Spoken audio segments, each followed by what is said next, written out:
Ẹ káàbọ̀ padà ó bẹ́yìn bá ṣe ń darapọ̀ mọ́ wa orí ètò Ojúrí ibẹ̀ náà la wà tí a ti ń kàn sí lórí ìkànnì Orisun tẹlifíṣàn. Lénìí mo máa ń sọ gbogbo àyè pé èmi nìkan kọ́ mo ń bẹ lórí ètò yìí. Èmi àti àwọn àlejò mi lájọ́ máa ń fi òbèlè tukọ̀ ètò yìí ní ọjọ́ mẹ́jọ gbogbo ìgbà tí gbogbo ẹ̀ fi máa ń dùn tí máa ń dún bí ìlú dùndún.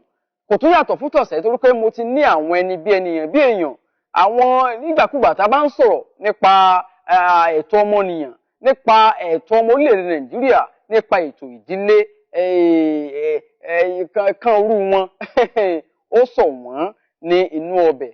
Inú mi dùn láti fi Rev Adediwura Adeoyan sí ẹ̀yin ará ilé tájọ mọ́ takò tó béèrè tájọ mọ́ dáhùn ìbéèrè tásìjọ mọ́ pẹ̀kẹ́lu eléyìí tá a mú wá fún yín lórí ètò Ojúrí. Ẹ káàbọ̀ sí orí ètò Ojúrí fún tọ̀sẹ̀ yìí o. Ẹ ṣé o, ẹ̀yin ará ilé o, àlàáfíà kọ́ la wà bí. Ilé ńkọ́ o. Àdúpẹ́ lọ́wọ́ Ọlọ́run. Ẹ káàbọ̀ sórí ètò yìí ní àkọ́tún. Bákan náà torí pé àwọn ìránṣẹ́ Ọlọ́run méjì kọ́lọ́run ó ṣàánú mi Ọlọ́run mọ́ ṣá ní ọmọ èṣù. Àwọn ìránṣẹ́ Ọlọ́run ni a gbé wá sí orí ètò lénìí tí wọ́n sì mọ̀ nípa ẹ̀tọ́ ọmọnìyàn dáadáa. Wooli Adebayo Ayobami àwọn náà wà ní agbára pẹ̀lú mi. Ẹ káàbọ̀ sórí ètò yìí o Wooli. Ẹ kú lẹ́sà o, ẹ kú ètò. Ilé ńkọ́ o. Ọ̀dọ́ wà dáadáa. Ẹ káàbọ̀ sórí ètò yìí lákọ̀tún. Lénìí ibi tá à ń lọ kò jìnnà rárá. Àmọ́ wọn ibi tá a fẹ́ yà ọ̀hún ló pọ̀ torí pé nígbàkúùgbà tá a bá ń sọ̀rọ̀ nípa ẹ̀tọ́ ọmọnìyàn ní orílẹ̀-èdè yìí, ọ̀kan pàtàkì ó ní àkòrí tá a fẹ́ gbéyàwó nípa pé ọ̀pọ̀lọpọ̀ a máa sọ pé ìjọba a máa sọ pé àwọn kan wọ́n fọwọ́ ọlá gbá wa lójú. Ìyẹn jẹ́ wọ̀nyí pé ọ̀pọ̀lọpọ̀ ìfọwọ́ ọlá gbani lójú yìí, ọ̀pọ̀lọpọ̀ ìyànjẹ yìí inú ìdílé òun ló ti bẹ̀rẹ̀. Òun láfi láǹfààní àti sọ̀rọ̀ nípa nǹkan kan tá à ń pè ní ìlòkulò ọmọ nínú ilé.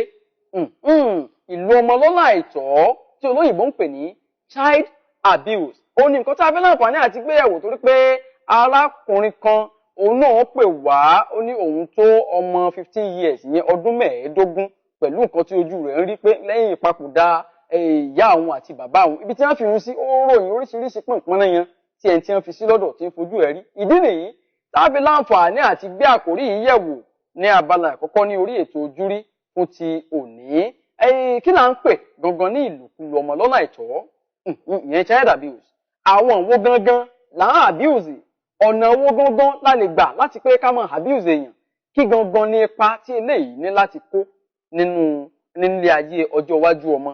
Àwọn ní nǹkan tá a fẹ́ láǹfààní àti gbéyàwó lórí ètò Ojúrí fún ti tòní. Mo ní Rev Adeoyan ní ilé agbára Adediwura àti Wooli Adebayo Ayobami. Ẹ jẹ́ bẹ̀rẹ̀ láti ọ̀dọ̀ Wooli Adebayo Ayobami. Kí ni à ń pè ní ìfìyàjẹ ọmọ lọ́nà àìtọ́? Ẹ ṣé olóòtú, Ọlọ́run yóò wà pẹ̀lú wa. Àmín o. Ìfìyàjẹ ọmọ lọ́nà àìtọ́ túmọ̀ sí wípé ká fi ẹ̀tọ́ ọmọ du ọmọ. Ká lo ọmọ ní ìlò àìtọ́.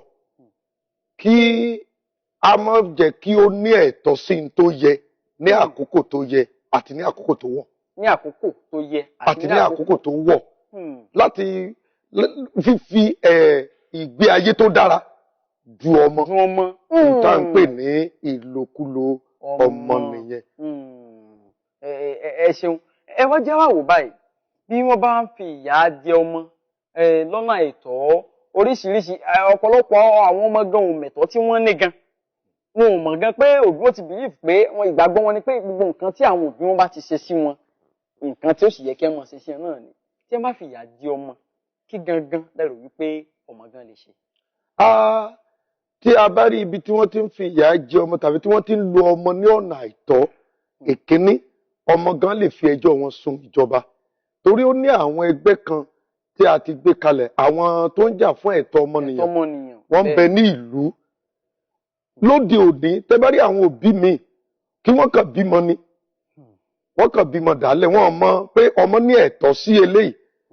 Àkọ́kọ́ òbí tó bí ọmọ yẹn ní ẹ̀tọ́ sí oúnjẹ tó dára. Ọmọ yẹn ní ẹ̀tọ́ sí ilé ẹ̀kọ́ tó yè kooro.